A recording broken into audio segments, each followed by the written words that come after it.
Hello, good evening everyone. Welcome to my YouTube channel. আমি অনু আর আপনারা দেখছেন অনুপমা ব্লগ ইন ক্যানভাস। আশা করছি আপনারা সবাই ভালো আছেন আর আমিও খুব ভালো আছি। আজকে কোনো ব্লগ ভিডিও আমি শেয়ার করছি না। থাম্বনেল দেখে আপনারা বুঝেই গেছেন যে কী নিয়ে আজকে ভিডিওটা হতে চলেছে। তো আমি একদমই সময় নষ্ট না করে সেটাই শুরু করে দিয়েছি। উইদাউট হিটিং হেয়ারে কীভাবে ক্রিম্পিং করা যায় সেটাই আমি আজকে শেয়ার করছি। তোমরা অনেকেই আশা করি জানো, কিন্তু আমি যেহেতু করছিলাম তো আমি ভাবলাম একটা ছোট্ট করে ভিডিও বানিয়ে রাখি। আমি আগেও 2-3 বার করেছি, তো রেজাল্টটা তো দারুণ পেয়েছি। সেই জন্য ভাবলাম ব্যাপারটা তোমাদের সাথে শেয়ার করা যাক। কোনো রকম ড্যামেজ ছাড়া যদি এরকম একটা হেয়ার পাওয়া যায় কোনো অকেশন পারপাসে, তাহলে তো খুবই ভালো হয়, তাই না? উপকরণের মধ্যে তেমন কিছুই লাগবে না, কয়েকটা শুধু রাবার ব্যান্ড লাগবে আর অনেকটা পরিমাণ ধৈর্য লাগবে। আর যদি কোনো হেল্পিং হ্যান্ড থাকে তাহলে তো খুবই ভালো হয়, কারণ কি এটা অনেকটা সময়ের ব্যাপার। আর একা করলে তো অনেক টাইম লেগে যাবে, আমার যেটা লেগেছিল আর কি। এত বড় বড় মানে ভালোই বড় চুল আছে আমার, তো সেটা করতে আমার অনেক টাইম লেগে গেছিলো। আর আমি অনেক ছোট ছোট সেকশন নিয়েছিলাম। যাই হোক বলি, প্রথমে চুলটাকে তো ভালো করে আঁচড়ে নিতে হবে, নিয়ে ছোট ছোট পার্টিশন করে ভাগ করে নিতে হবে, নিয়ে একদম ছোট্ট ছোট্ট সেকশন নিতে হবে, নিয়ে এটাকে বেনুনি করতে হবে। আর আমি মোট 20টা বেনুনি করেছিলাম, একদিকে 10টা, এ সাইডে 10টা, ও সাইডে 10টা। এবার যার যেরকম চুলের ভলিউম সেই অনুযায়ী করতে হবে। আর যে পরিমাণ গরম পড়েছে ওই জন্য আমি মেঝেতে বসে আর ওই বেনুনিগুলো করছিলাম। একটাই তোমাদের করে দেখাচ্ছি, বাদ বাকিটা আমি অফ ক্যামেরায় করে নিয়েছি। তারপরে তোমাদেরকে আমি সেটা আবার শেয়ার করব। সবগুলো করার পর কীরকম অদ্ভুত টাইপের লাগছিল। কিন্তু এটাও কিন্তু একটা স্টাইল, ছোট্ট ছোট্ট বেনুনি মানে ছোট ছোট পার্টিশন করে বেনুনি করা।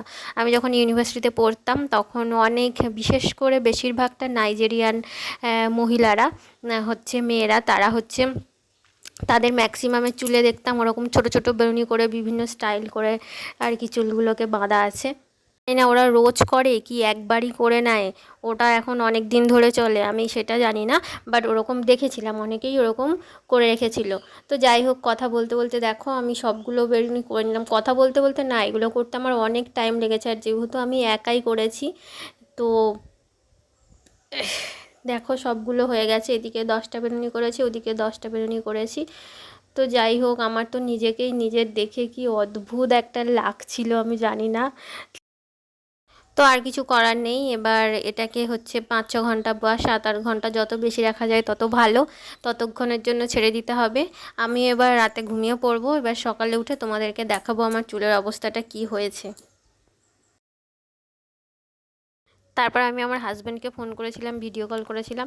তো বলছে আগেকার দিনের দস্যুরা এরকম করে চুল বাঁধতো, একটা জলদস্যু ছিল সে এরকম করে চুল বাঁধতো। আমি বলছি হ্যাঁ, সেটাই এখন স্টাইল হয়ে গেছে। তারপরে এই দেখো, এটা হচ্ছে পরের দিন সকালের ভিডিও। এবার আমি খুলবো আস্তে আস্তে। বাঁধতে যেরকম টাইম লাগে খুলতেও কিন্তু টাইম লাগে, বাট চুলটা বেনুনিগুলো করার সময় বেশি টাইম লাগে, বাট খোলার সময় ভাবলাম খোলাটা তাড়াতাড়ি হয়ে যাবে, না খোলার সময়ও অনেকটাই টাইম লেগেছে আমার। যদি হাতে সময় থাকে না তাহলে এভাবে যদি মানে আগের দিন থেকে বেঁধে বেঁধে রাখা যায় চুলটা, তাহলে খুবই ভালো হয় আর কি। মানে কোনো ড্যামেজ ছাড়াই চুলটা সুন্দরভাবে ক্রিম্পিং হয়ে যায়।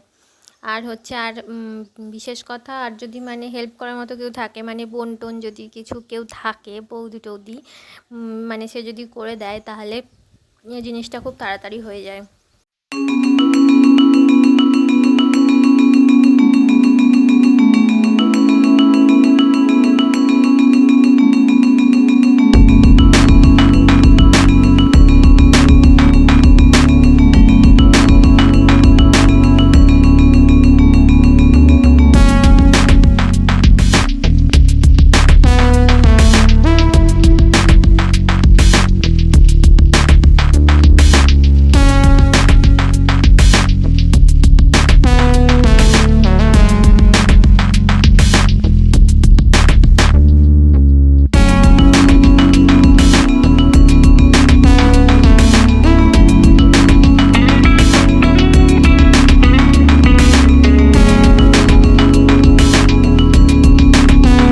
দেখতেই পাচ্ছ, তোমরাও কতটা বুঝতে পারছো আমি ঠিক জানি না, বাট সামনাসামনি পুরো ক্লিয়ার বোঝা যাচ্ছে, পুরো একদম ক্রিম্পিং করলে যেরকম হয় সেরকমই হয়েছে।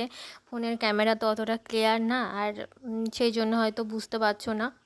আমি যতটা সম্ভব কাছ থেকেই তোমাদের দেখানোর চেষ্টা করছি।